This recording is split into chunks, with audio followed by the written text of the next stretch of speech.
1 minutda tayyorlashga harakat qilaman. Va o'zingiz ichmaysiz-ku, ne yolg'on gapirvoz deganlar. Suvlarimni tayyor qilib qo'ydim.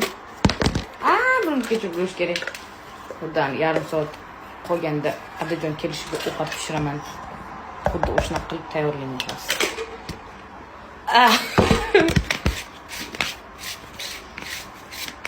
Bismillah. Tirsam.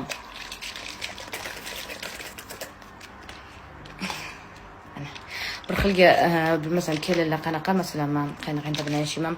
Bir xil shunaqa vaziyat bo'ladi, oyijon uyda bo'lmaydilar-da, ovqat qilib qo'ygan. Ishdan yugurib kelamiz der xotin. Yarim soat qoladi-da. Adajon kelishiga patir ovqat qilamiz. Endi xo'jayin bibisarga qarab turadi, men ovqat qilaman. Ulguraman, o'sha ovqatda shirin chiqadi, ishoninglar. Hozir ham chotki aralashdi. Bismillahirrohmanirrohim.